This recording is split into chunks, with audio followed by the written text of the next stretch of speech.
We have much pleasure in introducing Joyce Lowyim, who's she's owner of a shop on the shore that a lot of people know about and visit quite regularly, including some of us here. And Joyce has been a gardener most of her life, and she's learnt in many different ways about how she wants to run her business. And one of those ways is organic, so that's something we have in common straight away. But thank you. So I just wanted to say, Joyce, that your story doesn't start with the shop. It goes back to the beginning of... Oh my God, my organic life. I go, heck yeah, I can do that. I'm Joyce. I'm born in small town Whakatane. Grew up in Whakatane in Ohope Beach. And a bit of a gypsy and a wonderful life down there. And you can dig your toes in the sand and dig for pippies and tauros and whiteback at the back of my dad's shop in the Whakatane River, but I don't think you can do that anymore. Kind of outgrew the town, ran with my siblings my dad's produce store in Whakatane, and it was a very big business where he did pre-packing for supermarkets, carrots, potatoes, onions, and he also had two big trucks, had a little bit of a trucking business where three of us girls, we became truckies. Oh my God, what a life! And when you hit the road and the guy truckies toot their horn and give you the road and belt you, it was quite a cool thing because in those days there were no girl truckies. I am one of 8 children. I'm a middle child and only one that's still in doing produce. And when I was working for my dad, as we all worked for our dad, we hated it because when you're told to do something, you just don't want to do it. And you're kids, you know. But when you do it for yourself and nobody tells you what to do, my God, what a difference. But I remember as a child, we were very, very poor. We were so poor. We lived off seconds, or what they used to call specks in those days. And for protein, I remember my dad getting big bags of sheep's brains, and they're quite tasteless, but when you boil them with Chinese herbs, they're actually quite wonderful. But I remember we were given these little toothpicks and we had to peel the membrane off these sheep's brains and then we boiled them. So, oh my God.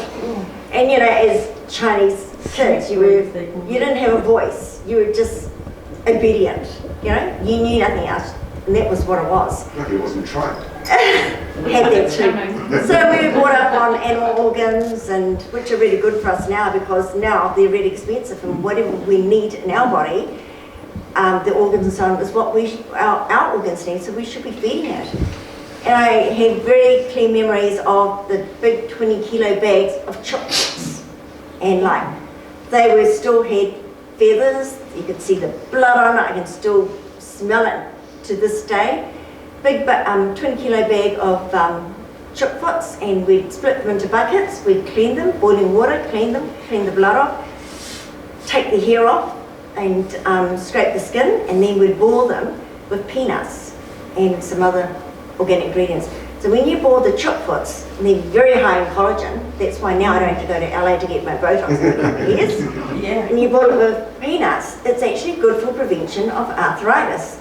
So we grew up drinking these amazing, well, quite horrible, but they're amazing now, Chinese herbal soups. One of them was, when we were young kids, we were obedient, we just drank the soups, this is what you're told to do. One of them was dong quai and Chinese herbs. So dong quai is really, really good for pre-post menopause, hormonal balance. So when customers come to me and say, hey, what do you got for menopause and pre-post or whatever, I said, what the heck is that? And they said, you don't know? I said, well, actually, being Chinese, we don't get it. We don't have that issue because of the dong quai soups that we all grew up on. So I'm lucky enough that I've written down all these recipes in English, but I know what they are in Chinese, so you learn to write them phonetically, and you go by sound, you draw all these pretty pictures, and you never forget. So we still have those once a month. And it's just really, really warming, and it feeds your soul. Absolutely amazing. When it hits your cells, you just know, you just know. left Whakatane and came up to Auckland. I was on the way to Sydney, got stopped, and never got to Sydney. I'm still in Auckland, for God's sakes. So, when Victoria Park Market was open, that's probably before a lot of you were born, my older brother and older sister, we helped set up what was the fruit shed. And it was an amazing, amazing place. They used to do by the birdcage in town, and the first few years, it used to open at 8:30, and didn't close until 10 o'clock at night. And that's how long the days were. So the guy there that said, so you work, we pay you. And when I saw the range of produce, and it was really upmarket, I thought, my God, I was so blown away. I want to do something better than this, but I'm going to learn from what you guys know, but I want to take another step, right? So while we were there, we got paid. There's a lot of overtime. We probably didn't get paid for that, and he's probably still owes me, but that's okay. We were allowed to buy our food, or if you took the seconds or ate the scraps, we didn't have to pay for it. So that's what I did. And I still do to a degree.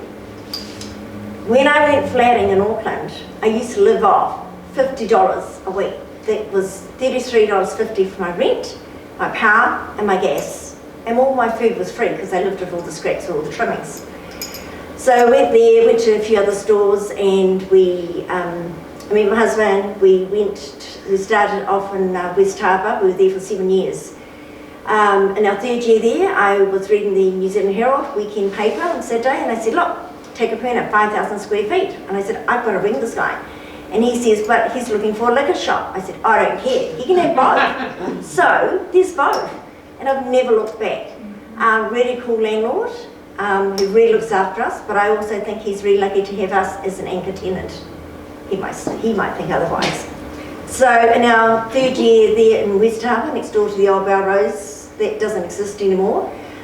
We looked at that, we started that, we ran 2 businesses. The kids were young, the youngest one was in a front pack for 6 months and a backpack for the next 6 months, chucked them both into preschool and worked both businesses. And then in our 7th year, we closed the West Harbour shop and concentrated our energies on the Takapuna shop. Then 15 years later, we bought the business next door, pulled the board out, and we just moved in and never looked back. Yeah, it's been really interesting. So we are New Zealand's first Bio-Gro certified organic health food store retailer. When we applied to Bio-Gro, we chose them because of their integrity. There was no rules, no protocol for certifying an organic health food store. So they had to create something. And you know, they made us jump through so many hoops, but we persevered. Even to this day, every second year I get certified organic. Every time you get certified, they will give you a different auditor, so that there's no bribery and that sort of thing going on, and it's really quite good. So when they certify us, I have to have anything that in the store that is certified organic. I have to have a current copy of their organic certification. If it isn't, I'll just spend it 2 weeks before that. They never give you a lot of notice. I will just bring everybody up, touch base with them and say, hey, look, got an audit. I need to have your current copy of certification. And sometimes in the process, give me the interim one. So you cannot, as a producer or supplier, you cannot buy bulk from like Ceres or Chantal's or import from wherever else or Davis Trading and have a copy of their certification, break it down and repack it into your own label. You cannot do that. You cannot copy and paste the certification. That is actually illegal. You have that, because that breaks the chain of certification, and you actually have to get it relabeled. And this is the thing where a lot of Kiwis want to start their own brand and do their thing, and I think good on you for doing it. So when they present to me, and everybody gets the same opportunity to present to me, but I will ask them about the ingredients, the sourcing, whatever, because they really truly need to have ownership of the ingredients. 9 times out of 10, they don't know. They would say Davis Trading or Ceres, that's where we get it from. But I want a copy of the certification. And they say, they know it's organic. I said, I don't care, I need to have that certification. And if they're legit, which all those guys are, they will have current copy of certification. So there's so many ins and outs to creating your own business and just breaking down something and creating your own label. And that also brings me to knowing our source of food, so, which is really, really important. So when they're introducing a new product, the labelling's insufficient, there's no barcoding, they don't have ownership. I will ask them, so where's it from? Don't know. But this is where we get it from. I said, yeah, but I want to know where it's sourced from. There's a few New Zealand brands, and I'm going to say them. Omaha, Blueberries in Omaha. They used to be very, very big. They used to do ice creams, they still do the ice blocks, and they do the frozen fruits. And everything they had in their package labelled was grown by them in New Zealand. And then one day it all changed, but they never ever told us. Then it became from imported products, and it says now product of Chile or Turkey. So I think that's really deceiving, and they need to have ownership of it, and they need to tell people, you know. Another one is, yeah, we get a lot of that, and it's rather unfortunate. So at IE Produce, we offer a diverse range of high quality products, providing a convenient and accessible avenue for the health conscious consumer. We have an extensive range of organic produce when it's available, and as we all know, organic produce is seasonal. Organic pantry staples, snacks, household items, and personal care products. We are committed to sourcing sustainably and ethically produced organic goods, ensuring that our customers have access to wholesome, rich, nutrient-dense food. And we require from Bio-Gro on the produce side to have everything packed and labelled so that there's no cross-contamination. It also allows you as a consumer to know the organic certifying body. So the other thing is, so if there's a back and a front to everything, like there's an up and down to everything. And there are consequences. So any other organic health food store will have organic produce, but as you know, it's all seasonal. When they don't have it, they can go to any market or any grower and get spray-free or non-organic produce, or conventional produce, if you like to call it, and just display it in amongst the organic produce. To me, that's not on. I call that cheating, because it's not fair on the consumer, and unless it's clearly labelled, it should not be sitting with the organic, certified organic produce. So when we get the audit done, the auditor will go through the book of certifications, and I can tell you there are lots. And they will pull out, usually on produce, a invoice, and I need to show certification of the grower, the supplier.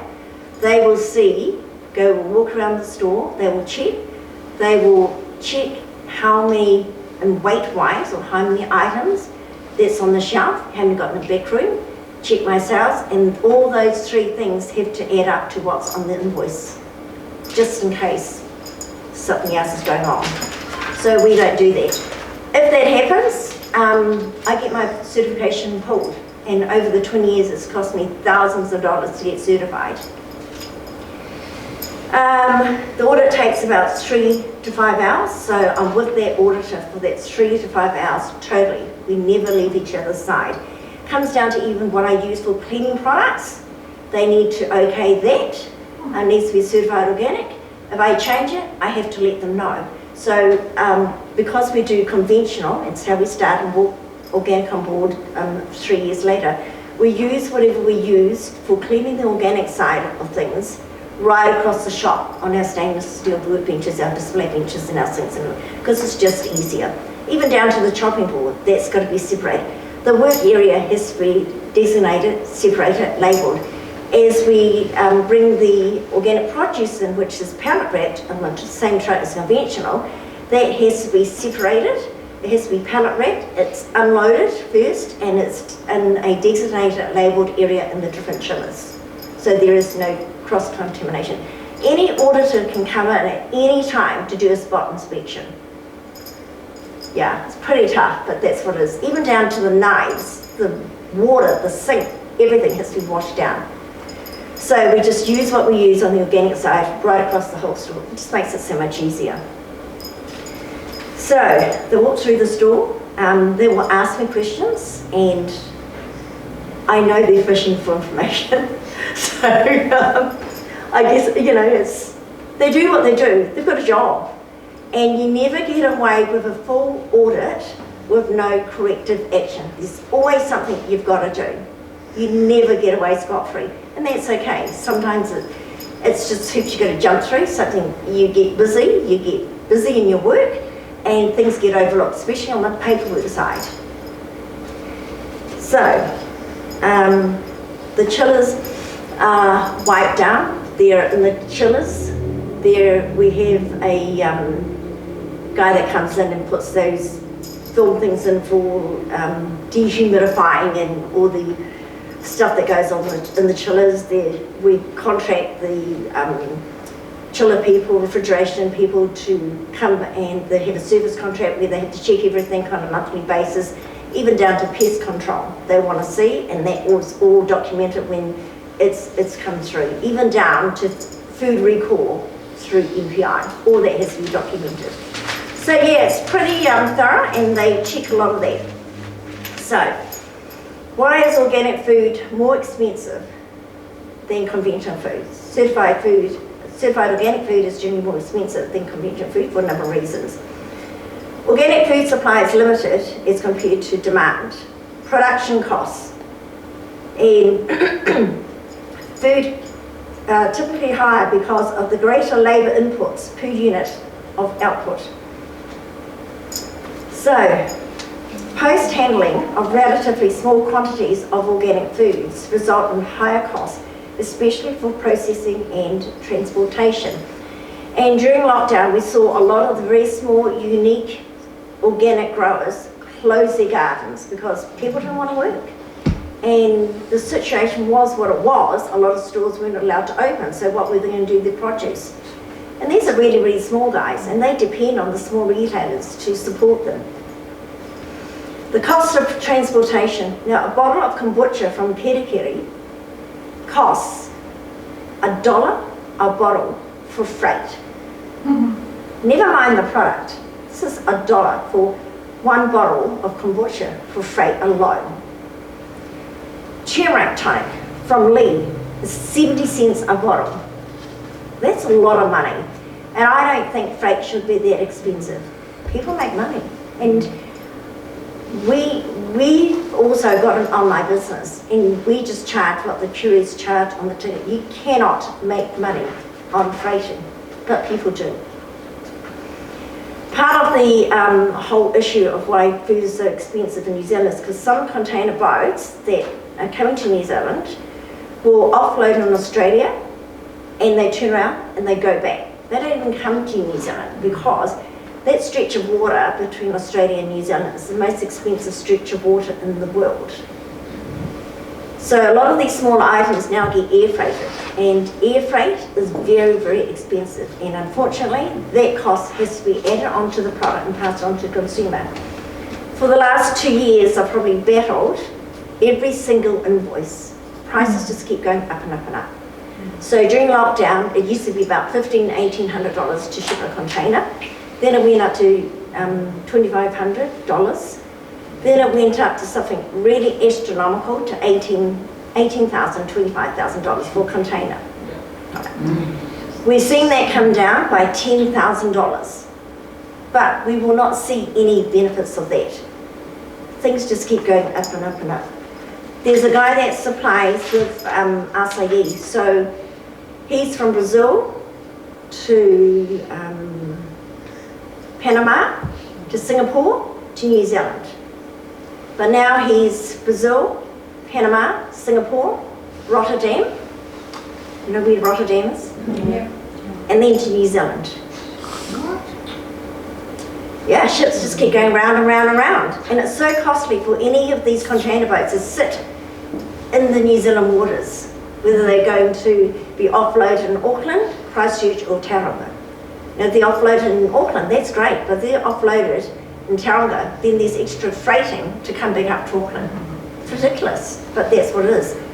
And the wars and the whole Panama thing and the congestion, all that is a contributing factor.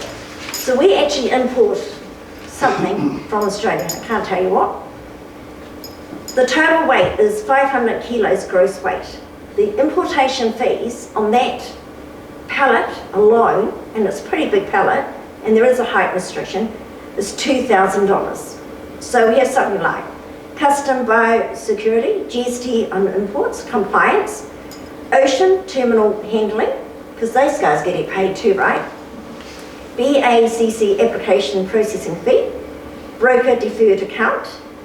And the reason why we use brokers is because if anything customs want to know, or MPI, they will get back to my supplier. They will do all that hard work for me, and then I don't have to worry. It just costs me money, but there's no stress. So that's what we do. It's our choice. Custom line entry, cartage to store, local fuel surcharge, disbursement fee, and GST on all of the above. And there's the origin charge and a freight importing charge. All of which has to be paid before they will release the goods. Don't pay, don't get goods, they don't care. So another supplier, I was talking to him the other day, his cost on goods for freighting is 18 to 25% of the cost of his goods, right? So what used to be $160 is now $260 US per cubic metre from Australia. So it used to be a third, now it's a half. The freight bill is in fixed costs. The exchange rate, I think he said, was 93, but it's gone down to 89 cents in Australia. So yeah, all these foods come at a cost to us. Unfortunately, New Zealand, we don't grow a lot of stuff. We grow vegetables, we grow sheep, and we grow red meat and all that stuff. But when you look at the grocery items, the ingredients, the food ingredients are largely imported. We do not grow much. And it's so easy for anybody to just come back from their big OE and they're working and they don't find what, the food that they want. So they work hard at creating their own brands and work at getting the ingredients on board. But we don't grow much ingredients. And I have people coming in from Hong Kong and the US asking me, look, we love what you're about, we love your store, we'd like you to supply us with what you've got on your website. And we love New Zealand. I said, look, we don't grow a lot of things. I said, the ingredients are imported. I said, and so that really puts them off. And apart from that, I want to deal with the logistics of exporting anyway. So, yes, so it's about you guys as a consumer to read the labels and to ask the questions. It's your responsibility. Some of that is our responsibility, but when the responsibility is yours, you care, I guess, and I can't do it all for you. In that trailer video, I was telling Zane that there's a lady, Megan May, who owns Little Bird Cafe in Ponson Bay, and she calls me the organic Gestapo. And people say, God, it's hard to get their new products into IE Produce. And people say, yeah, she's really hard work. But then they say that I'm fair. So I'm working for you guys, really. So that to me is really, really important. If I'm not going to chuck something into my mouth, why would I expect you to chuck something into your mouth?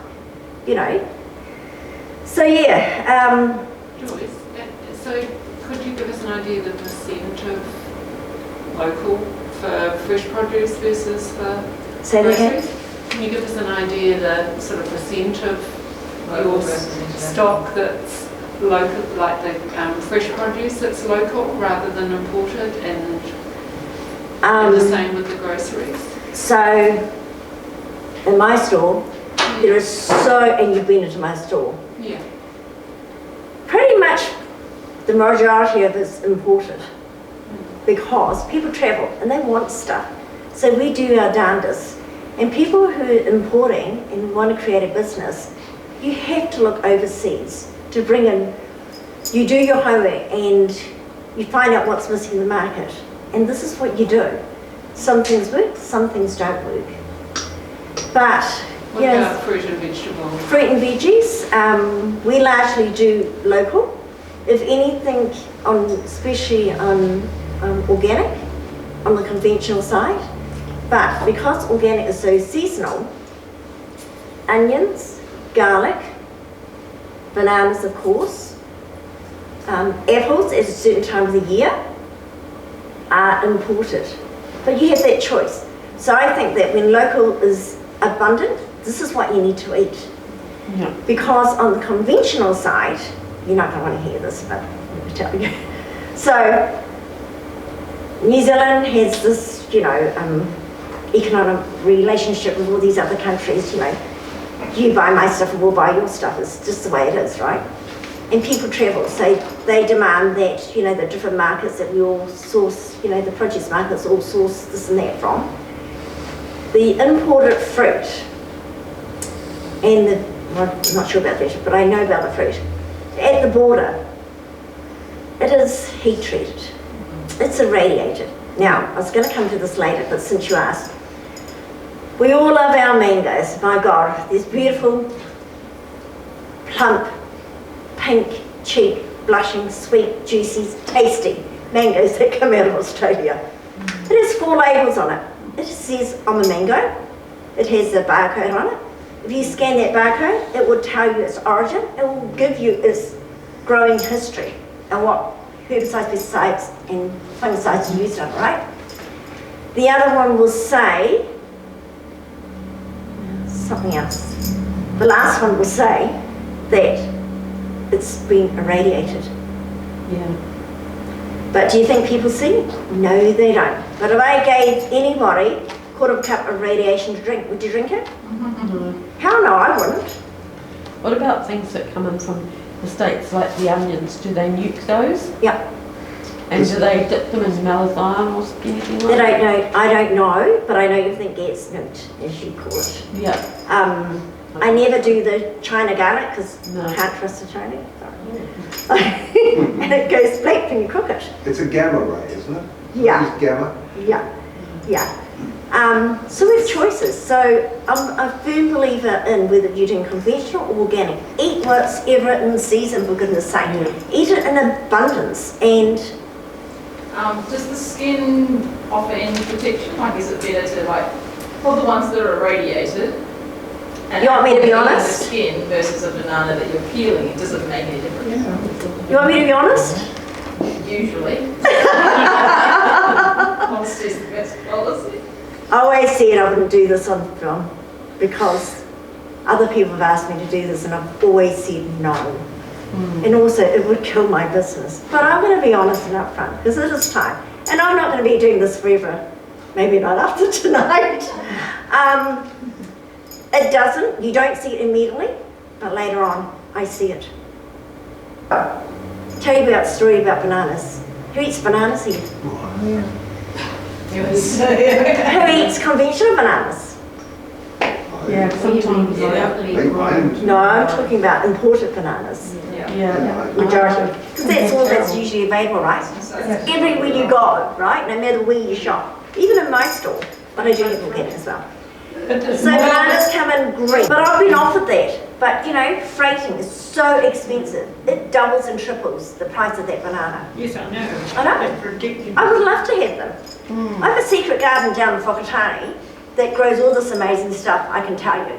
It's amazing. It's kind of subtropical down there. I'm not telling you where. It's just down in Whakatane. So bananas come in as green as grass, right? They get offloaded. They get fumigated, right? And then they go into these different markets and they have these banana holding, banana ripening rooms. And then they're given a shot of ethylene gas. Then the door's closed and then they heat up the room to a certain temperature. Then they spray it with water to build up the humidity. And then they'll check it. If you're a banana, you'll be lucky to get 2 or 3 shots of gas. My God, I don't know if you're a banana. Then you could be overripe, you could be underripe, you could be chilled, and then you come out with a grey skin. But you know what? You think about that banana. Do you all know what a banana actually tastes like? I know I do. But when you eat the conventional ones, before I went organic, and I didn't know any better, I can taste the ethylene gas in the banana. Oh my God. You can taste the ethylene gas. It is not good. Green bananas, like Kiwis love, firm bananas, green bananas, Chinese. We love them really, really ripe. Green bananas are not good for you. They're tasteless. And you think about it, you can really taste the ethylene gas. It tastes like soap. But for Chinese, we don't eat a lot of bananas because it's a damp food and it's an aging food. If I eat bananas, I like them to be spotty. Sure, chuck one or two in a smoothie. I'll also cook them in the fry pan, grate a bit of ginger so it takes the wind out of me. Great. Makes a great dessert, right? Someone's going to use up the spotty bananas. What kind of oil do you fry them? Coconut. Extra virgin coconut or olive oil, depending on what I've got. But I usually always use coconut, but I use the best that I can. Being one of 8 children, because we're so poor, we always had to fight for food. And I know, somewhere along the way, this is why I've got IE Produce. I no longer have to fight for my food. I'm the best pantry in the world, my God, you know? And let's do it the scraps. So, I see pumpkin seeds in the supermarket, yeah, supposedly organic, yeah, but they always look dyed to me. They're sort of this colour. yeah. And where are they from? China, I think. Exactly. Exactly. Told you, can't trust the Chinese. And it's supposed to be organic, Yeah. but I think, no. And they reckon they've got a lot of heavy metals in the soil, Yes. haven't Guessing they? the Chinese Yeah. don't get different auditors every time. Yeah. And same as the peanut butters. You know, and I've been battling that for years. So we used to get organic chunky and sweet peanut butter out of Brazil, or you could get it out of certified organic peanuts out of China. And people would say, no, we don't want the China peanuts. I'm going, yeah, but it's certified organic. But it's still China. I said, well, I've got the ones that are out of Brazil, and they might be twice the price in spite of that. No, but we like the flavour there. I said, well, you know I've got this, you know I've got that. You choose. I'll walk away and let them choose. Right now, there is no choice. But I know they're experimenting with growing peanuts somewhere, North Island, South Island, somewhere. Yeah. And yeah, everybody loves peanut butter. I go by the look of the peanut and I never see organic written on them, but some are very old and wrinkled and tight and contracted, and some have a bit more giving out to life. That's right. I Yeah. have these fungal. Yeah. But I might be Fungal missing stuff out, on. not knowing if it's been irradiated or anything. Yeah. Isn't that pig's meant to be organic? I mean, that was on He's country not calendar. organic. No. He is not organic. Well, He's a it's- booming business, I can tell you. Well, they sort of made out they were on country calendar. It sort of came across like that. I saw an article, Six and a news item on 7 Sharp or something, a few weeks ago. I was told to watch it, and they visited I think Waimaku, the one that's up north, Waimaku, yeah. A really amazing celery grower, the biggest one, several generations. And they don't show you, they show you the paddock, they show you this little clip of a real sharp knife harvesting it, which is really dangerous, and it shouldn't have been on TV, because other kids will want to do that in their home garden. And then it showed the lady in her kitchen washing the celery and chucking into a plastic bag. I go, oh my God, could you please have not put it in a glass container? Put on blimmin' TV, for God's sake. The difference between organic and conventional celery. Celery is one of the hardest vegetables to grow and is very, very prone to black spot. So they need to keep spraying it for prevention of black spot, and it's meant to be sprayed and an X amount of days before they can harvest, but that's not the case, right? So certain times of the year, especially during winter when it's harder to grow, the taste of the celery is very strong. It actually tastes quite diesely. So we wash all our vegetables in stainless steel sinks out the back, every morning. And I see that film, that disgusting film on top of the water. I've got pictures of it. I'm not going to show you. Because it's a lot of vegetables, it's a lot of film. The celery, I can see, I just took photos a few days ago, and the grooves of the celery, the sprays, is still caked on the little grooves of the celery. A certain amount of it gets washed off, there's a lot that doesn't. When you pluck away the stalks, you can go, oh my God, look at that. We do our best, but I'm not going to dig inside. It's up to you guys to do that. We have currently got organic celery, and oh my God, it is to die for. To juice it, some people think it's too strong, and they dilute it. I said, why would you want to dilute it? Just shut it, you know, for God's sakes. Get it, it's highest dense nutrients. So we've got celery stalks in right now. And I love it, I love it. I don't de-string it, I use the leaves, I cut it on a long angle across the grain, and I will live and stir fry it. I'll eat as much as I can. And then I put a bit of toasted organic sesame oil. It's lovely, it's so nice. Peanut butter too.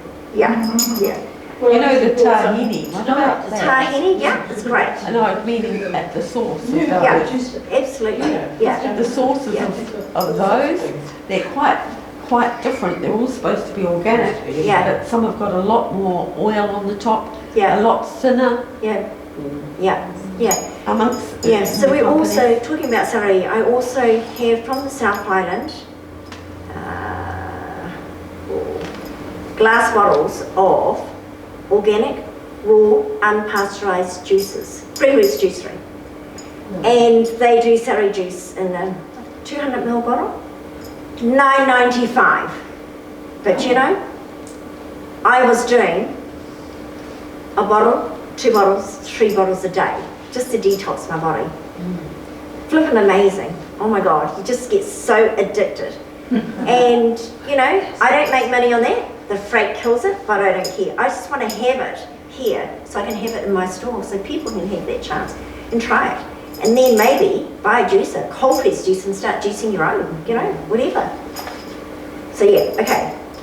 So several reasons why you should eat organic food. Organic produce is better for the environment. A lack of pesticides means healthier soil, water and wildlife. Organic farming is good for biodiversity. Organic foods often have beneficial nutrients, high-dense nutrients, eaten at its best, such as antioxidants, than the conventional grown counterparts. People with food allergies, chemicals or preservatives may find their symptoms lessen or go away when they eat only organic foods. And I'm not saying, because I know organic growers are allowed to use certain types of sprays, but that is, they have to be approved by their certifying body. Organic produce contains fewer pesticides. Organic farming supports small farmers who can earn a fairer price for organic produce compared to factory farming. So, because organic is seasonal, what I do, because I have access to it, and when it's abundant, right in the peak of its season, I will wild ferment or pickle it. So then I've got it, and you guys haven't got it. What was the word? Pickle and what? Wild ferment. What? Wild ferment. Ferment. Ferment, yeah. So all that fermenting and pickling is also builds a healthy gut microbiome. And as you all know, everything starts at your gut brain, not at your head brain. So we're going to sort out the gut brain, then the gut brain will transmit to the head brain. So don't overthink anything. Just, your brain's given to us to have fun. Not to work, not to stress out, my God. Have fun. So in my fridge at home, can't tell you where I live either, there's usually got 5, shelves, that's it. 3 of mine are full of fermented foods or pickles. So I will have a good chunk of that once or twice a day, and I know how I feel when I have it. Yeah, it costs me a lot of apple cider vinegar or white vinegar or whatever vinegar I'm using, but I always put a tiny bit of trade aid raw cane sugar into it. So for Chinese, we don't use our vinegar raw, we cook it. Don't ask why, it's a thing that we were taught. So yeah. Do you make your own apple cider vinegar? Do I make my own? No, I cheat. Hell yeah, I cheat. I make some fruits. So, Determining if a food item is organic involves checking for specific certifications, labels, and understanding the labelling regulations, right? So you've got to read the labels, whether it's 100% organic or made with organic ingredients, that's the other thing. And then when people come in, they've got their own products and the ingredients all humble jumble. I want them, if they're using organic ingredients, put a little asterisk and put asterisk in front of it, and then down the bottom say the little asterisk means organic ingredients, and list it in the greater to the least. That's what I want. And I think, well, you know, if you've got a great product using great ingredients, why do you have to put crap into it? My God, you know, keep it pure as much as you can. So, also, yes, you can read the labels. I talked to my suppliers about the lack of labelling, and we talked about the little clues, the little 4-digit numbers on all the imported fruits, and that, or the little barcode. If you punch in that little 4-digit number in Google or whatever you're looking it up, it will tell you the history of it. It's really quite interesting, and there's a whole list of them. Even on the New Zealand fruits, because of export, they've got to have it on as well. But then you think, what about the glue that's on it? Another. And what do they dip the conventional fruit? Oh my gosh. So what they want. What do they dip the fruit in to make it shiny? Oh The my wax God. system. When you bite that conventional apple, you can see like a white wax broken. And that seals all the crap on the apple. How's that good for you? So when fruit is picked, it is picked green. Summer fruits picked really green. Kiwis, you love that crunch. You love to bite into that crunch. Oh my God. And all it is the fruit is too acidic. You can't taste anything, right? And it needs to travel as well, and then it needs to be stored, needs to be chilled, needs to get to the, you know, wholesaler, and then it needs to get onto my shelf, and then you've got to purchase, and you're not quite ready to eat it. So all these years, I've always re-educated my customers and told them, when you're eating the summer fruits, if you're not doing organic, that's okay. So you pick the rustiest, most crinkly, but the rustiest fruit. What's rusty? Rusty. No black rust. Like rusty looking fruit, you know, because that's the best fruit, and it's robust. It's the best fruit to eat because it's had that sun's energy on it, Ah. and you need that energy from the sun to ripen the fruit, to ripen our produce. That's what we should be eating, and it tastes divine. But I know people aren't ready. When they buy, they want everything firm. I get that, but I see people picking over it all the time, and I'm cringing. And I'm going, for God's sake, you know, you need the right rusty fruit, because that's tree ripened, as good as you will get. And the best fruit, if you go cherry picking down South Island or whatever else, the best fruit is right up the top, where nobody can get it. It is the best, it's the sweetest, it's the most nutritious. The birds know. I know, exactly. This is it. So when you grow, and I was going to get to this later, the birds know, they're smart. Pests, insects, they are so clever. So when you grow your own, whether you've got a garden or, you know, in pots or troughs or wherever, the outer leaves are what the pests and the bugs eat. They know. That's the most high dense nutrient goods. That's what we should be eating. But we shouldn't fight them for it as well. But, you know, if it's whole and whatever, that's what we should be eating. Not the most perfect inner leaves. We need to get that energy from the sun. That's sun nutrition into our body. When I get home in the summer, I just kick off my feet and I just put an old t-shirt on, and I'm sitting outside with my plate of food, getting the rest of that vitamin D on my skin, and getting that vitamin D, that sun's energy, on my food. So I'm just going to jump to this right now. When we're talking about food, we waste so much food here in New Zealand, in spite of its price. And it's a, I don't know, generational thing, but this needs to be re-taught. We waste too much food, and I tell everybody, when you're preparing food, take away a quarter or take away a third. Downsize your plate from a dinner plate to a toast plate, bread plate, right? And when you're cooking, meal prep. So in the oven I've got a big tray. I fill that up with char-grilled veggies. I want to do my root roasties and lashings of coconut oil. And I'll do a tray. But each night I'll add a new green or a salad and a new protein. So I'm meal prepping, saving on power, I'm saving myself time. I don't be hanging out in my kitchen 7 nights a week. Who wants to do that? Heck, I don't want to. So when you're eating at the table, you pull the family in. Put your phones away. You're sitting there at the table. You know, who knows how many times you should chew one mouthful of food? Who knows? 50. How many? 50. 50. That's what I heard in Dachau. Depends on how many teeth you have. So what's that? The food. He said, depending on how many teeth you got. So, research says at least 32 times on nuts and proteins. That's what my father used to say, 32 times. That's right. And that hasn't changed, right? 10 times for soft foods, for your fruits. So I've been doing that for a wee while now, 32 times. And for breakfast I have a very, very thin slice of organic Vienna sourdough, lashings of organic thyme salted butter, a whole half of organic avocado, very small bites, and I'll sit there and I'll chew every mouthful 33 times. And what that does is gets those salivary glands working, gets those digestive enzymes working, and your food is actually pulverized. And you know what? Guess what? The end result is fabulous.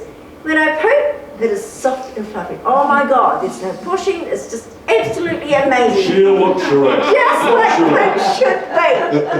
Who wants piles, for God's sakes, you know? So, back to the dinner table. So we're sitting there, eating, and the very first moment you put your tools down, whether it be your chopstick in my case, or your knife and fork, or your spoon, whatever, the very first time you put it down, you know, it's actually when you are full. And then you conversate whatever, and then you get your second wind or another burst of energy, and you pick those tools up and you eat again. By the time you finish, you know, we are over full. The very first time you put your tools down is actually when you are full, because it takes 20 minutes for your body for your brain to register that you're full. Think about it. Slow it all down is what we need to do. Slow it all down. Can I ask you about the sun and the value from being in the sun? Because I read somewhere, and I've never been able to get enough sources, that the sun for your vitamin D is from the sun coming through your eyes rather than on your skin. That's correct. So, yeah, that is right. But I love to feel that infrared energy on my skin. I love it. I can, so I will dose up on it to get my vitamin D. The rest of my vitamin D is from the food that I eat, right? A lot of people I know are doing intravenous D or C or whatever. Whatever you do is a vitamin D, if it's 1,000 IUs, whatever you do in any supplement is a bonus. It's added extra. We can't eat enough food to get what the body needs. We can't. We don't have time.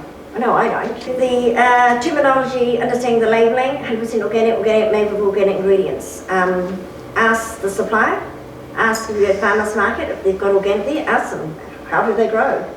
Make them responsible. And knowledge, it's so powerful. We need to know. You need to be responsible and pass that on. Right, next.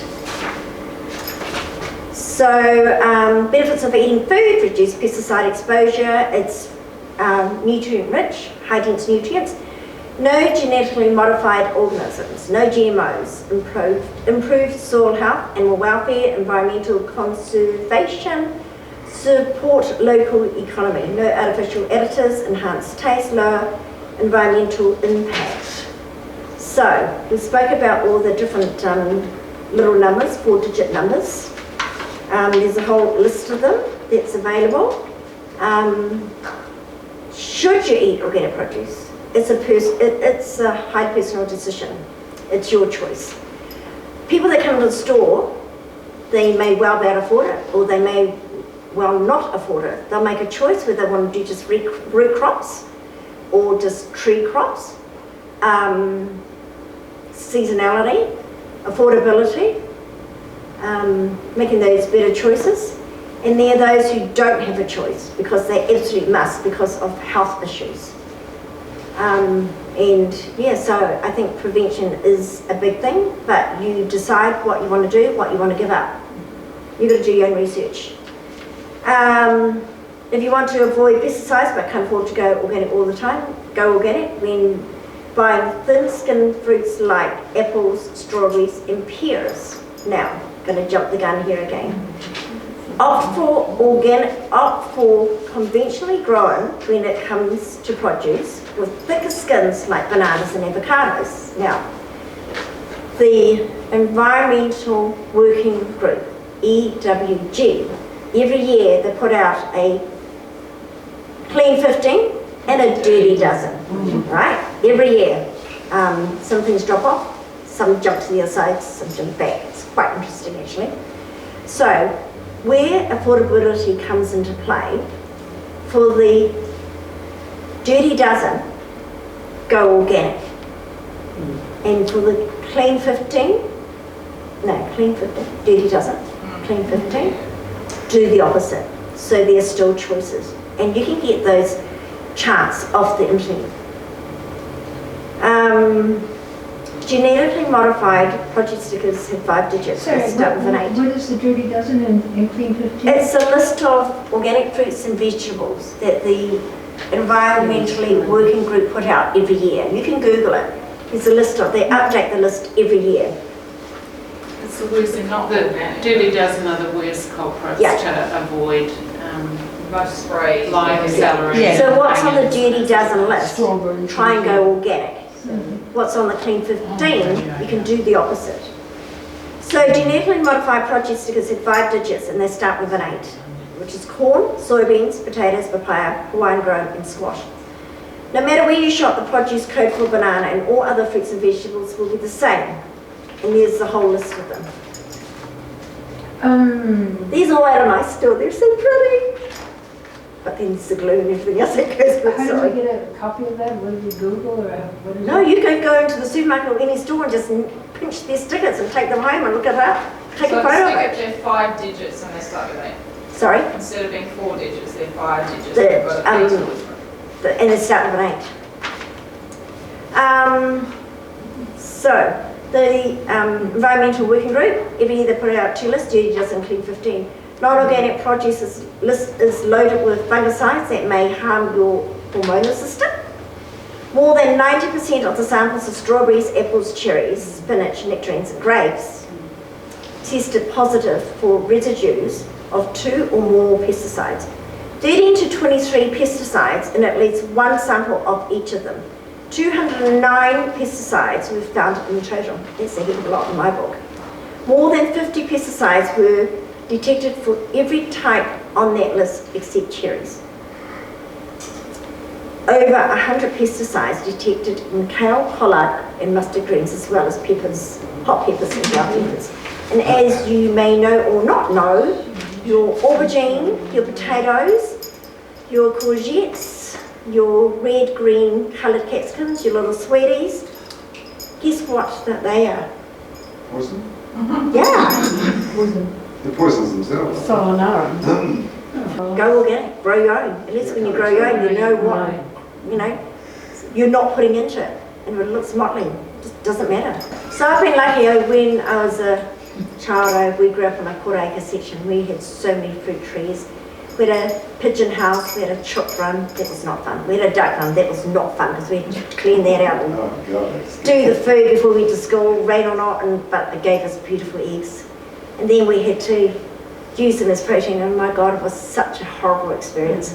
And then I remember my grandma steaming that black pudding. Oh my God, and we were forced to eat it. Natural and organic brands are being absorbed by big global companies can be unsettling for consumers. Even in my store, believe it or not. If you knew what I knew, would you still buy it? Would you still support it? But is there a choice? Sometimes no. It is what it is, right? It's just a reminder of the ever-evolving market dynamics and the potential dilution of a brand, core values. However, the world of natural and organic products is vast, and there's a plethora of independent brands that remain loyal to their grassroots origins. And a few of them is Dr. Bonner's liquid soaps, Nature's Path cereals, Earthbound Organic Produce, Eden Foods, they do pasta sauces and a whole lot of other grocery items, traditional medicinal teas. That went, Ceres stopped importing that during lockdown, which was rather unfortunately. Avalon Organic shampoos and body lotions. Now we are current stockers of that, but I no longer will be stocking that because at the moment it retails for $17.99 for body lotion, shampoo, conditioner, whatever you want, bath shower gel. And it's still being imported, but I think that's going to go. The new retail price for that is $35. And I was not told, and because I'm scrutinising my invoices, this is what I find out. So I've just let that stock go at the old price. I don't care. I'm just going to sell out of it and not bring it back. And I think suppliers and importers owe it to us to tell us, to let us know. I just hate surprises like that. It's so unfair, you know. So in the end of array of choices available ensures that there's something for every consumer. Size doesn't always determine a brand's ethos. Some large corporates successfully uphold the integrity of smaller brands they acquire. For some of them, it's also a front. It gives them a good front of what they're really about. So, being an informed consumer empowers you to make choices that aligns with your personal values and preferences. Always remember that each and every purchase you make is a vote for the kind of world you wish to see. There's a lot of that information available on the Cornucopia Institute. It's absolutely, absolutely amazing. So, organic versus non-organic, which is organic versus conventional. Conventional, organic is grown with natural fertilizers, manure and composting. Conventional is synthetic chemical fertilizers, herbicides, fungicides, pesticides. Organic, weeds are grown naturally, and part of the labour intensive, that's why it really bumps the price up of organic produce. And they have hand weeding, mulching and tilling, and with organic approved herbicides.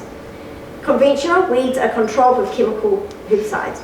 Talking about that, so when you buy potatoes, who doesn't love potatoes, who doesn't love chips, who doesn't love roasties, right? Or scallop potatoes for that matter. So they are dusted with a chemical so that they do not sprout. And I saw that the other day, it was brought to my attention in my store because my husband was de-sprouting them, and even though they dust it with a chemical to stop them from preventing, potatoes grow a certain time of the year, then they're held in storage. Then they start to lose their moisture, they get a little bit soft and they start to sprout. And it's this time of year, when it gets warmer, that they start sprouting. It's not poisonous. Green potatoes are poisonous, right? And on the organic side, they're never dusted. But boy, do they sprout. People bring them back and I say, do you want a potato or not? But they're sprouting, pluck the sprouts off. That's all you need to do. Nothing's going to last forever. And don't keep them with apples, That's right. Yeah. That's right. Why? because it makes them sprout. Yeah. Okay. My grandmother told me that 90% of the protein from the potato is in that little tiny area just underneath the skin. Is that sort of right? That's why I suggest don't peel anything. I don't peel a thing. I have a scrubbing brush and I just scrub everything. I eat everything organic. So I just scrub it. The sprays and whatnots are on the skin. You know, are you gaining or losing by eating the skin? But I'm doing organic. I'm doing the best I can. I give it a good scrub. But when you peel it away, you're peeling away that layer of nutrients, all the goodness from under the skin. I thought you said the potatoes were sprayed or something. Oh, you know, well, I've moved on. But yeah, so that's what I do. And everything has its skin on. I don't waste a thing. Nothing. So do you eat Pumpkin those skins potatoes? I eat. You eat those potato sprouts too, don't you? No, I do pluck them off. When we were at home, as kids, as poor children, when you have the onions, and they sprout at a certain time of year, and they start to sprout now, because everything starts to sprout now, they start to sprout. Because we're so poor, we used to cut the onion sprout off, and use it as a vegetable. That's what we ate. Yeah. So food was scarce, But I think, God, not anymore. So, are you going to give us the recipes for your soup? Without the chicken? You'll sell them to No. Sell them to So here's the other thing about me passing on my recipes, right? So I can do all this Chinese stuff and people say, oh yeah, but you look so well and blah, blah, blah, and all this and that stuff, right? And I say, yeah, but from very, very humble beginnings. But for you guys, for Kiwis, you can eat new foods. You can have these adaptogenic medicinal mushrooms that everybody's moving on to, right? And on the packet it says 1/4 to 1/2 teaspoon. Me, I'll do a heap teaspoon because I'm blooming Chinese and we've been doing this for centuries. But for you guys, less is more because it's a new food. Your body needs to learn how to assimilate it. Yeah. Otherwise it's useless. Yeah. Can I just ask you something? When I Maybe. have more than a dessert spoon of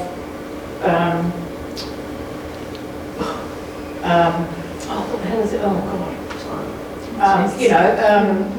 Cabbage that's been fermented. Sauerkraut. Sauerkraut. Uh-huh. I thought of the name earlier. No, sauerkraut. I get a stomachache. Is that because it's all sort of new? Yeah, less is more. Just start with a tiny dollop. Yeah. Me, I'll eat half a jar because I can. And it's beneficial. I've been doing this for hundreds of years. Something good to do with what you eat it with too. Yeah, well, Maybe if you you've had some yogurt, that might be clashing with yourself. No, it's not. And there's also a time and a place to eat these different foods, like you say yogurt. I would never eat, I don't eat cold stuff at night. I'm not a fridge, my body's not a fridge.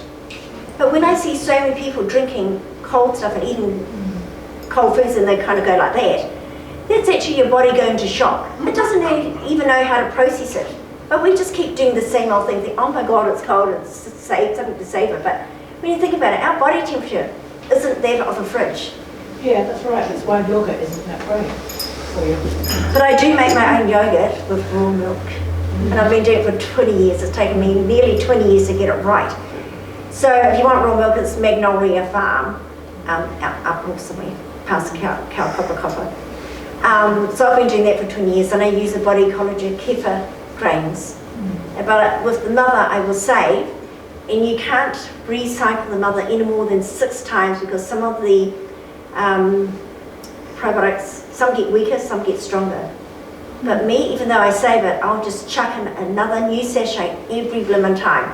I make it in a 2-litre jar because I do 2-litre jar, a litre at a time. I put it into a warm bath and then I put it somewhere where I put it for the last 20 years. Certain times a year, especially during winter, where the cow's milk is very, very different, I'll always have 2 or 3 weeks where it doesn't set.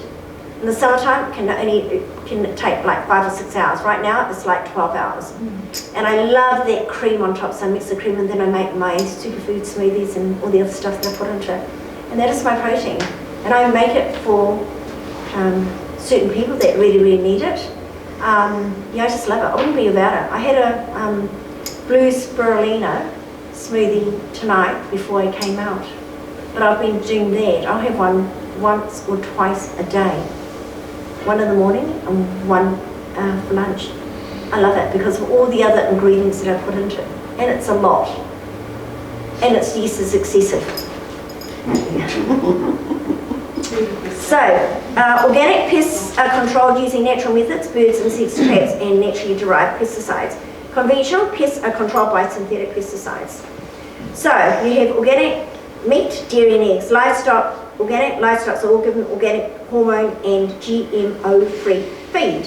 Conventional raised meat, dairy, and eggs. Livestock are given growth hormones for faster growth. This is not allowed for poultry anymore, as well as non-organic GMO food. Organic disease is prevented with natural methods such as clean housing, rotating grazing, and healthy diet. Conventional raised meat, dairy, and eggs, antibiotics and medications are used to prevent livestock disease. Organic livestock must have access to the outdoors. Conventional livestock may or may not have access to the outdoors. So, with the GMO, there's so much of, particularly from China, it says vegetable oils, and you don't know if it's canola, you don't know if it's GMO or not. Is there? So don't use any product. They're never going to tell you unless you ask the question. But I will always ask the question. And unless it's organic, it's going to be genetically modified. I remember when I was in Europe a few years ago, and I was on a Trafalgar bus tour, and I saw in France all these paddocks and paddocks, fields and fields of yellow flowers. Oh my God, they were so beautiful. Asked the bus driver what it was. It was canola. Oh my God. It was canola. Fields of it. You're not saying that if it's not organic, then it's GMO. Quite possibly. Is that just for oils or fats? We're talking about canola, which is also known as rapeseed. Yeah. Engine grease. And then it's also because it's abundant, it's a cheap oil. So you've got to read the labels. And what does cheap oil do to your body? And It's got all these omega-6s for one thing. I found the nicest oil was macadamia nut from West Auckland, and the woman there told me when I went to study it one day, she said never heat it at all. And I know at World College we were told, I think it was the olive oil was the one that could tolerate the heat. certain grades of olive oil, otherwise it changes the structure of them. Yeah.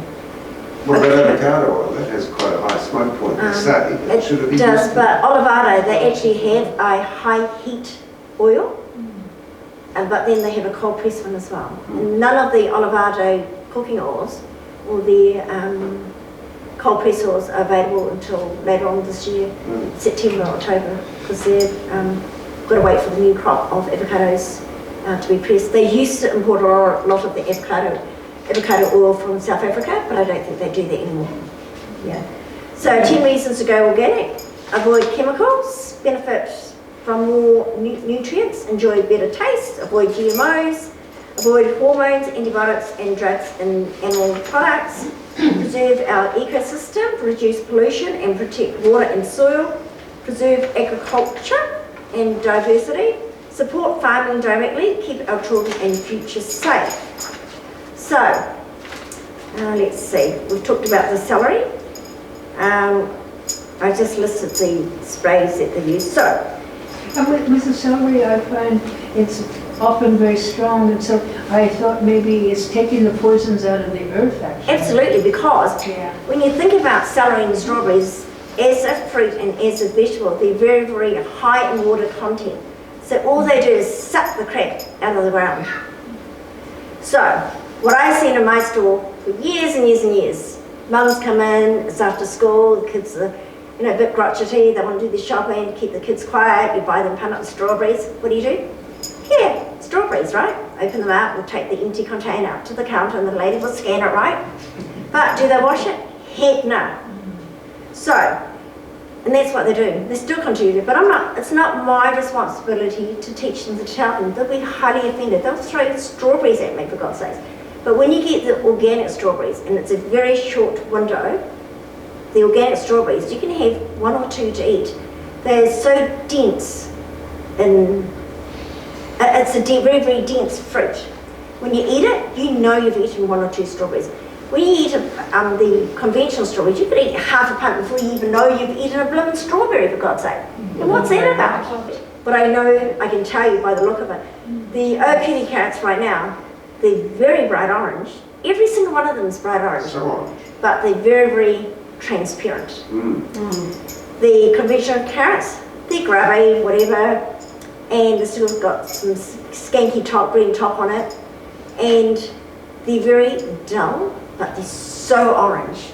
They're so earthy orange. They're so tasty. Oh my God. They taste like parsnips. Love parsnips. Love Love parsnips. Strong carrots are all this. Yeah, but they're so good for you. And like I say to people, and I think a kilo of carrots is, organic carrots is currently maybe $5.99, and that's a lot of money. So we also have a juicing grade, which is half the price. So when I'm cooking my organic lamb shanks, I will go for a bag of juicing carrots. It's the same thing, but they're just motley and broken and ugly. What's wrong with that? But as you say, you can reduce the size of your plate, you still get the same nutritional value from the meal that Exactly. small as Yeah. you would on a big plate. Yeah, exactly. So for the celery, it is at the top of the dirty dozen. The celery skin is thin and is sprayed with 29 varieties of pesticides. Organic celery may use certified pesticides from an approved list. So that's the difference. So to battle that, and we have amazing, amazing celery. When it's full and it's fresh, it is crisp, it is crunchy, it is not fibrous. When it starts to age, like in a lot of other places, it is stringy because it's dehydrated. The moisture's gone. People just think it's stringy celery, but that's the reason why. So here's 3 interesting ways to combat if you do not make the change to organic celery, because organic celery is very, very seasonal. Baking soda. You can use baking soda. Please make sure that it's aluminum free. What does aluminum give us? No, Alzheimer's. what do we do with it? What are you trying to do here? Alzheimer's. No, what are you trying to do with the baking soda? Decontaminate. Oh, decontaminate, okay. Yeah, get some of the chemical sprays out of the So celery, you're right? making it osmosis. Yeah, so we're basically saying that if we can't afford or we don't get organics, then Yeah. with conventional vegetables, Yes. these are the things that will help it be Yes. healthier. Yes. Okay. Are you Yes. saying that we wash everything with baking soda or what? You should, but I'm just talking about celery here. Okay, Oh, so if you yeah. have about that much water, how much baking soda would you Okay, add? getting to it. Okay, getting to it. So, baking soda, make sure it's aluminum free. I happen to have one that's aluminum free. People go all over town, come from supermarket and say, ring me and say, have you got aluminum free baking soda? I will ask them what they want it for. 10 out of 10, I know what they want it for. To wash the chemicals out of their conventional produce. 10 minutes, oh my God, no more questions. This is it. So, Cop this. using baking soda will reduce the pesticide residue from 66.7% to 98.9%. That's pretty good. So it's 1 teaspoon of baking soda to 1 to 2 cups of water. Soak it for 15 minutes, rinse it thoroughly, okay? And what baking soda also does is it's an alkalizer. If you use vinegar, it's 1 part to 3 parts of water. You can use white vinegar or cider vinegar, whatever, for 2 minutes, at least 2 minutes. And that reduce it by 98%. And then rinse it. Salt. My fellow comrades in China have been using salt for blooming centuries, for God's sakes. For centuries. Using salt to clean up their, food, to reduce all the residues. What type of salt? I don't know what, I did a research today, but I don't know what sort of salt they use. But the new thing in salt is kosher Celtic sea salt. Yes, that's the, I know that. The grey, dirty one. Not the Himalayan salt. You got to get off that. So we have one. The one we were saying was Salinas. We cannot get that. It's been a year coming out of the States. They've come back to us to say if we want their Salinas Celtic sea salt back, which is kosher as well, we've got to get it out of France ourselves. So that's too difficult. So the one we've got is Salt of the Earth, which is from the same place, out of France. You get fine and you get coarse. I tell everybody to buy the coarse one, it is cheaper. People have gotten so used to having fine salt, so they prefer to have fine. They say the coarse one, it's damp, it's grey, looks dirty, as it should. It'll clog up the, grinder. Why do you need to have a grinder? Just drop it in, for God's sakes. So now, you can just chuck in a little tiny bit of salt on your tongue, it will dissolve. Salt, your body has, I think, 102 nutrients. The salt has about 90 something. Sea moss, I know, has 98 nutrients that the body needs. So sea moss is another one. It tastes very green and very fishy, so if you're chucking into your smoothies, don't overdo it. Bladderwrack, is that what it's called? Bladderwrack? No, that's different. Burdocks and bladderwrack. Sea moss, they belong, they're similar, but this is sea moss. But it's not carrageenan, is it? No, carrageenan is No. different. Molly's got a salt that comes from a lake in New Zealand, and I, drink hours and hours and hours. Yeah. Bosnia or somewhere. That was, God, it was, way back when it was $1 a kilo, versus the Celtic at $18, but, with the refinedness, I found that one was actually the best. Yeah, yeah. What about the alpine salt? I don't know that, I'm sorry. I only know the salt that I have. No, Celtic is meant to be the most minerals. Yeah. So, we have that in store. There's New Zealand vinegar, ACV Health. They do a white vinegar and an apple cider vinegar. It's a certified organic, comes out of Rangiora. There's the Bragg's apple cider vinegar, which is USDA certified. Ceres Organic do a apple cider vinegar, and now Daily Organics, they do a Bio-Gro certified apple cider vinegar. Organic food is fresher because it doesn't contain preservatives that make it last longer. Organic produce is sometimes, but not always, so watch where it's from, produced on smaller farms and nearer to where it's sold. So sometimes for organic growers, they can be grown next to conventional gardens, so you cannot help. There is a buffer zone, but you cannot help spray drift. That's why it's a good idea still to wash your produce thoroughly, whether it's organic or not. I always suggest that to shop often and buy what you need if you can, because we're at the markets every day and we get growers that drop organic produce off to us.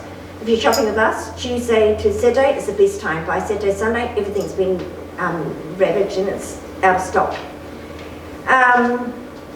So you eat, and when you're buying organic, and you're buying that weekly load, eat your softer foods, just more perishable, more delicate salads and your fruits first, and leave your hardier fruits and vegetables to eat last, and that way you don't have to shop as often.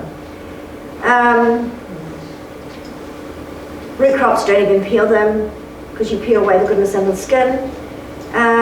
If the produce is rough or bug eaten, that's okay, the bugs know the best. Best what's healthy on the plants, and we need to give them credit for that, for what they want to eat. If you're growing your own, try to cut and grow for a second crop. That's what we used to do. And there's a lot that you can do, start in a jar and whatever, things will re-root. It's amazing. If you grow your own, it lets you know what you're not putting into it. Fresh is best, organic is seasonal, and that's how we ought to be eaten. Organic meat and milk can be higher in certain nutrients. A European study 2016 shows certain levels of certain nutrients, including omega-3 fatty acids, were up to 50% higher in organic meat and in milk. So buy rather than in conventionally raised food. Bio-Gro, we've got an email from them on the 10th. They are now offering to us licensees non-GMO verification. How cool is that? But then my thing is that if I'm Bio-Gro certified as an organic health food store, It shouldn't be anywhere. exactly. But they're offering it.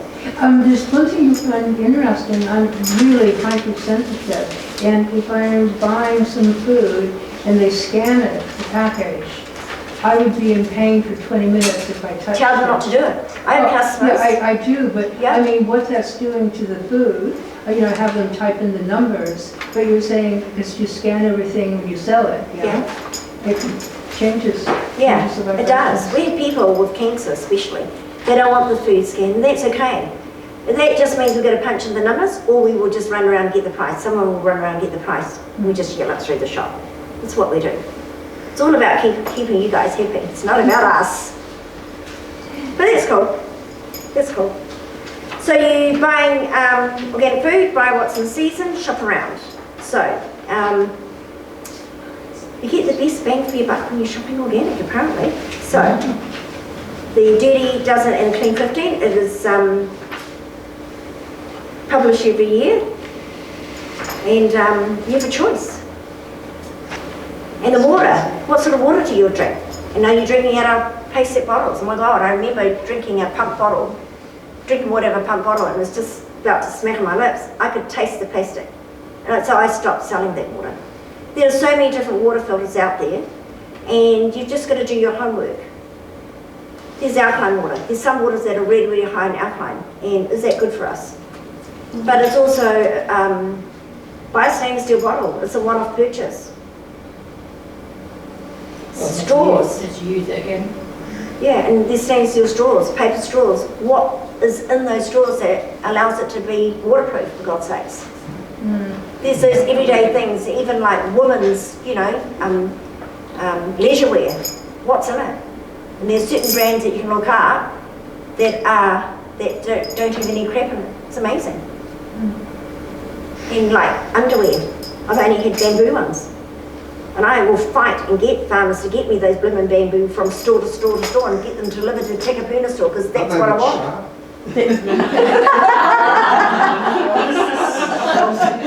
Joyce will have to move on. And look, Okay, that's it. look at all the hands.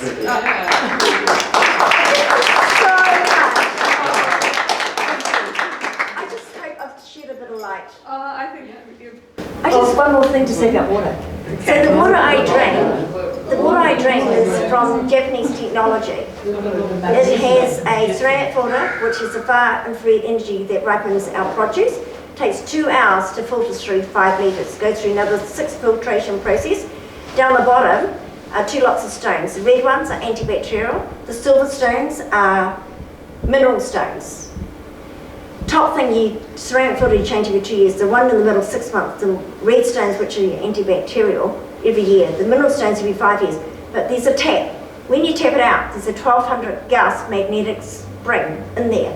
And what that does, as you all know, water is in big molecules. That 1200 Gauss magnetic spring breaks it down into much smaller molecules. So when you put tap water on your hand, what does it do? It rolls off. When you put that water on, it absorbs. But then, in my staff room in my home kitchen, I've got another little gizmo that is about the size of a blender, and in 9 minutes, and I have to use that blended alkaline water to go into that gizmo, and what it does in 9 minutes is creates a tornado, it further filters, and it softens the water, and it's highly oxygenated water. So when I put that water on my hand, it absorbs real quick, and that's a great analogy to explain to you guys how water is so easily absorbed at a cellular level. Really interesting. What's the price and the name of that filter? About? The main one is about $700. The other little gizmo, it's not available anymore. Okay. And the name of the filter? Zazen. It used to be Nikken. Zazen. Yeah. Z-A-Z-A-N. Z-A-Z-E-N. But you know, there's so many different types of water filters out there. You've all got to do research, but this is what I do. This is my story. You know, and I will never be about it. It's shed an awful lot of light, and I also think that people would love you to keep going for another half hour, but we can't. Oh, sorry. Thanks for coming, guys. It's been a pleasure. All I can say is thank you very much, Joyce. It's been so interesting, and I think we'll probably have to get you back again to finish off. Absolutely. So thank you for that. Oh my gosh. And Thank you. you know, we know that you're probably going to have to stay. Ceres Organic, and it's Salaries. there are samples. You can take as much as you want. I don't care. I don't want to take it back. Ceres have given you some organic corn cakes. Ceres Health and Beauty. There's some Dr. Hauschka little makeup bags with 2 little items in it, and some Giovanni hair care stuff, a blue label and a purple label. Antibodies, they're Bio-Gro certified. There's a night cream in sachets. There's some little bliss balls there. There's some Tulsi teas. There's some cheap collagen bars, if you want, help yourself. And some other stuff. Just help yourself. Thank you. Thank you.